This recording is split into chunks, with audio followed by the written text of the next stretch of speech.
Ada yang ingat buku The Confession of Economic Hitman? Kita awali dengan komentar Pak Jokowi yang mengatakan bahwa kita tidak sadar bahwa kita sudah dijajah secara ekonomi. Ini sebuah pernyataan yang punya banyak makna. Salah satunya adalah para menteri memang tidak bisa kerja. Yang kedua, Pak Jokowi mungkin mengingatkan Presiden bahwa selama ini Presiden tidak waspada melindungi produsen Indonesia.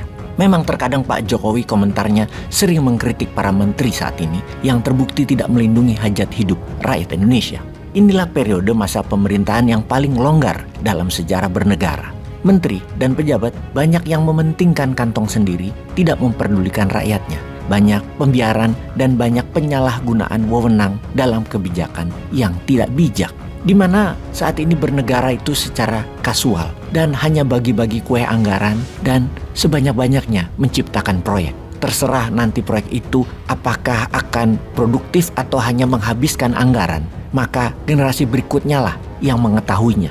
Rekor hutang tertinggi dalam sejarah. Dalam 6 presiden total hutang negara adalah 2.600 triliun rupiah di akhir 2013. Dan hanya dalam 8 tahun total hutang negara meningkat hampir 8.000 triliun rupiah, alias hanya dalam 8 tahun meningkat 5.400 triliun rupiah hutangnya, atau setiap tahun berhutang 675 triliun rupiah, yang mana separuhnya hanya untuk bayar bunga pinjaman. Alangkah anehnya manajemen keuangannya ya. Jadi dengan informasi ini kita teringat sejarah di tahun 70-an. Ada seorang petinggi CIA bernama Claudia Martin yang memerintahkan seorang agen untuk menyusup di perusahaan berbasis di Portland. Perusahaan itu adalah perusahaan investasi, investment banking, dengan membawa uang yang jumlahnya sangat besar.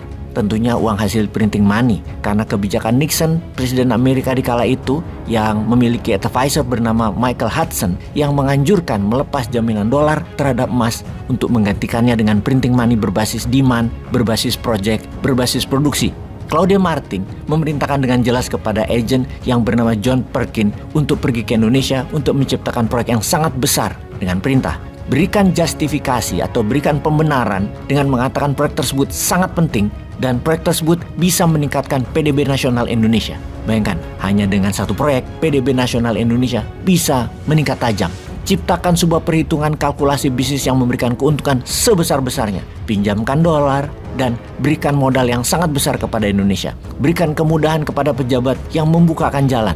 Berikan komisi yang sangat besar tanpa peduli siapa yang menikmatinya. Maksudnya mau pihak itu swasta atau pejabat Indonesia. Biarkan, tak usah pedulikan, yang penting hutang Amerika itu masuk dalam proyek tersebut.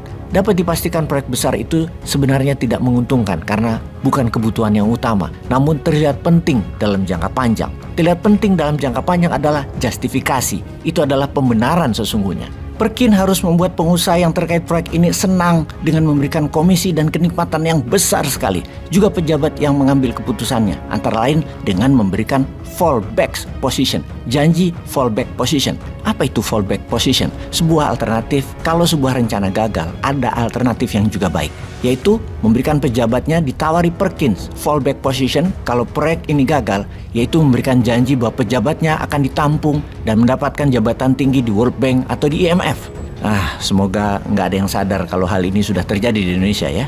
Jadi tujuannya dalam membuat proyek yang jangka sangat panjang tersebut adalah dalam jangka menengah tidak untung. Adalah membuat Indonesia ekonominya harus gali lubang, tutup lubang. Dan sejak saat itu Indonesia akan menjadi kerbau di cucuk hidungnya agar nurut dengan Amerika kalau Amerika memerlukan favor atau bantuan seperti suara di PBB, atau Indonesia harus menelan dolar hasil cetak di Amerika sebagai underlying cetak dolar Amerika dengan proyek di Indonesia. Bisa menjadikan basis militer Amerika di wilayah Indonesia. Kemudian Amerika mendapatkan akses pada minyak bumi dan gas, juga pada sumber daya alam Indonesia lainnya. Sahabat, informasi ini semua ada di dalam buku karya John Perkins, yaitu The Confession of the Economic Hitman. Sebuah kenyataan yang sangat aneh sejak saat itu hingga sekarang. Bagaimana ekonomi-ekonomi yang begitu hebat, yang pinter, yang menjadi guru besar, yang menjadi pengajar, yang menjadi pejabat di Indonesia selama puluhan tahun terbelenggu dan terjebak dengan pemahaman dan bekerja gali lubang tutup lubang hutang negara. Tidak bisa keluar dan belum ada solusinya. di anggaran APBN hutang tersebut tidak disebut loan. Itu aneh kan? Akan tetapi disebut sebagai bantuan atau aids. Utang luar negeri tidak disebut hutang tetapi disebut pemasukan pembangunan. Kalau sekarang tanpa terasa seperti komentar Pak Jokowi, kita tidak sadar bahwa kita dijajah lagi oleh asing. Tapi siapa yang nggak sadar sih Pak? Kita sih sadar. Peace.